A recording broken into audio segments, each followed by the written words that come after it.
Eh bien, bonjour, bonsoir, salut à toutes et à tous, ici Reg. On se retrouve aujourd'hui pour un nouveau Avez-vous, et cette fois-ci, c'est Avez-vous lu le manhwa The Gamer. Alors, contrairement à toutes les œuvres, celle-là, je ne l'ai pas fait de tête. J'ai un peu relu les premiers scans, justement pour mieux vous expliquer le pitch et le contexte. Donc, The Gamer, en fait, c'est l'histoire d'un jeune homme qui a, sans savoir trop comment et pourquoi, développé la faculté de voir la vie comme un jeu vidéo. C'est-à-dire qu'ils voient au-dessus de la tête des gens leur niveau, leur affiliation et leur nom et prénom complet. Des personnes qui ont son niveau. La vie est vraiment devenue une sorte de jeu vidéo pour lui. C'est-à-dire que quand on lui demande de faire quelque chose, il obtient des quêtes qui, s'il réalise, vont lui apporter des récompenses, mais pas des récompenses argent, des récompenses de XP et de meilleures relations avec la personne, ou l'inverse, justement, une perte de confiance ou tu vois, une anti-récompense, une pénalité. Et ça fait que du coup, il a décidé de vivre sa vie comme un jeu. Lorsqu'il remplit les fonctionnalités quand il fait sa vie normale et tout, il finit par développer des points de caractéristiques par rapport à sur quoi il s'est entraîné. Il peut aussi développer des capacités par rapport à ce qu'il fait, mais surtout, il peut augmenter ses stats. Il ne sait pas comment est-ce qu'il a fini par développer cette faculté, mais depuis qu'il l'a, il se pose une question, c'est comment ça se fait et comment bien s'en servir dans la vie de tous les jours. Ce qui se passe, c'est qu'un jour, au bout d'un moment, il se retrouve confronté à un combat entre deux personnes ayant des pouvoirs, qui ne comprennent pas comment est-ce qu'il a fait pour justement passer la barrière illusoire, et qui préparent une grosse bataille, quelque chose. Alors, The Gamer, c'est un manhwa que j'avais regardé il y a un bon moment. C'était en même temps que Tower of God. La grosse différence qu'il y a eu, c'est qu'avec Tower of God, j'ai pu avoir des rafraîchissements d'idées. Et là, avec The Gamer, bah, je les ai pas eus. Et du coup, ça fait que c'est compliqué de parler de l'œuvre. Mais le truc, c'est que c'est à peu près comme dans Tower of God. C'est que je peux pas trop vous parler de l'histoire et des liens entre les personnages, des situations, des mises en scène, de l'évolution. Enfin, l'évolution, le personnage va du coup petit à petit s'entraîner pour devenir un vrai joueur, un vrai personnage de jeu vidéo dans la vraie vie. Donc développer des capacités offensives, passives, de soins, d'observation, enfin tout un tas de trucs qui va chercher à améliorer ses capacités justement pour se préparer à une grosse guerre de clans. Comme c'est dit au premier chapitre, je peux très bien vous le dire, par exemple, il ne comprend pas pourquoi est-ce qu'il ne peut pas voir le niveau de sa mère et son affiliation. Et ça fait que du coup, le personnage et l'origine même du personnage est entouré de pas mal de mystères. Et ça fait que petit à petit, justement, il va devenir de plus en plus fort, justement pour faire face à des adversaires de plus en plus forts dans des situations. Moi, je me souviens qu'au bout d'un moment, par exemple, il y a une bataille dans une forêt. Donc, je me rappelle plus du contexte. Tout ce que je sais, c'est qu'il y a une bataille dans une forêt. Et du coup, voilà, en fait, The Gamer, ça va plus être l'occasion, du coup, de parler de manière plus générale des manhwas. Je pense qu'il est intéressant de savoir que les mangas se sont inspirés d'œuvres, mais ont aussi inspiré beaucoup d'œuvres. Et en fait, les manhwas, c'est vraiment une sorte de bifurcation très intéressante à faire pour tous les fans de manga, justement bah, pour découvrir d'autres œuvres dans l'esprit shonen, dans l'esprit manga, d'autres œuvres, mais venant d'un autre pays. Parce que moi, par exemple, c'est une chose que j'ai toujours dit, lorsque je dis aux gens que je suis fan de manga, ils me disent, oui, donc tu es fan du Japon? Non. Je suis fan de manga. Moi, ce que j'aime, c'est les mangas. Le Japon, je me suis renseigné. Oui, je trouve les cerisiers super beaux. J'aime ce petit côté qu'il y a entre le mélange des traditions et de la modernisation, mais je ne peux pas dire que je suis fan du Japon parce que moi, ce qui m'intéresse, c'est les mangas. Et voilà, voilà.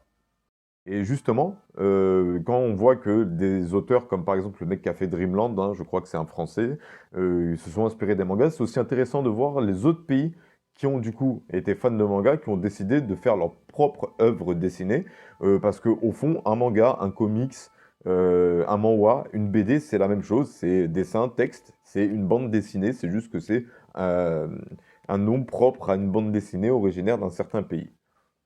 Savoir que les manhwas ne se lisent pas comme les scans, comme les chapitres, c'est-à-dire page par page. C'est une sorte de parchemin, parce que c'est diffusé sur Internet, qui défile, où on descend petit à petit, justement, bah, pour suivre l'histoire. Ça se lit de gauche à droite, alors que les mangas, justement, c'est de droite à gauche. Ouais, si je dis pas de bêtises.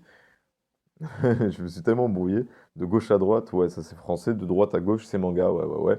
Et justement, je pense que c'est intéressant de du coup aller jeter un coup d'œil aux œuvres manhwa, parce qu'il doit y avoir plein de perles qu'on n'a pas découvert, qu'on n'a pas repéré, qui n'ont pas eu le succès qu'elles méritent, parce que justement, elles n'ont pas la même notoriété que justement les mangas, les shonen, les seinen et compagnie.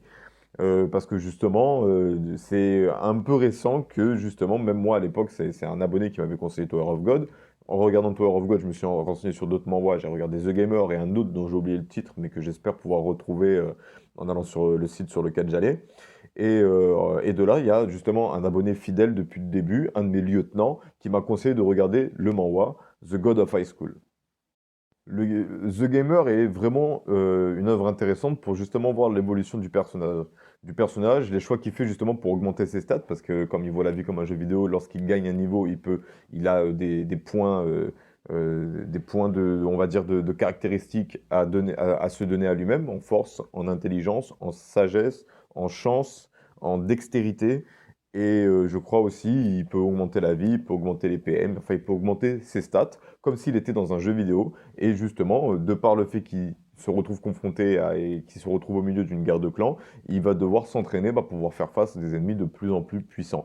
Il y a vraiment en fait cet esprit un peu shonen dans l'évolution du personnage les raisons pour lesquelles il cherche à devenir plus fort, justement pour pouvoir survivre.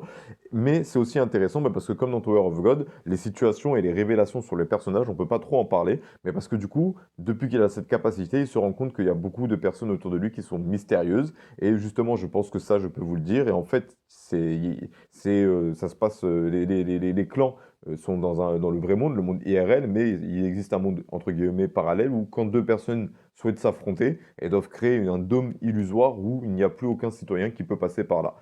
Voilà, voilà. Donc The Gamer, voilà, je vous conseille de la regarder, c'est assez intéressant. Et je pense que voilà, pour les personnes qui sont fans de manga, de jeux vidéo, je pense que The Gamer, c'est un peu, comment dire, une œuvre qui va être intéressante à regarder, mais parce que du coup, l'auteur à travers ça se pose vraiment une réflexion. C'est parce que justement, au début, la première phrase qui est dit, c'est j'ai déjà entendu les gens dire que si dans la vie on pouvait gagner de l'XP, monter de niveau et augmenter ses compétences comme dans un jeu vidéo, la vie serait mieux. Et ça commence sur ça. Le héros dit que c'est pas le cas.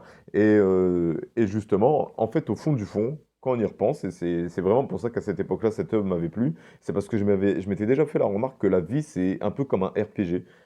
Quand tu dois faire quelque chose, c'est un peu ta quête. Lorsque tu l'as fait, tu as ta récompense. Et lorsque tu t'entraînes, que tu étudies, que tu cherches à devenir meilleur dans un domaine, c'est un peu comme si tu gagnais de l'expérience et que tu finissais par monter de niveau. Voilà, voilà. Donc, je peux pas en dire plus parce que les souvenirs sont flous. Je me souviens plus trop de la trame de l'histoire et c'est pas plus mal parce que au fond, je suis pas là pour vous faire une grosse critique de l'œuvre. Je suis là pour vous encourager à vous renseigner sur l'œuvre. Donc, je vous laisse vous débrouiller. Le manhwa s'appelle The Gamer. Débrouillez-vous, trouvez-le, allez sur les sites coréens ou je sais pas quoi, vous faites comme vous voulez. Moi, je ne suis pas responsable de la manière dont vous allez faire pour suivre cette œuvre. Et sur ce, je vous dis bonne journée, à bientôt pour une prochaine vidéo, et je vous invite à regarder la description pour voir tous les liens que je propose, pour me suivre et me soutenir, et j'ai toujours du mal à le dire de façon naturelle en vérité.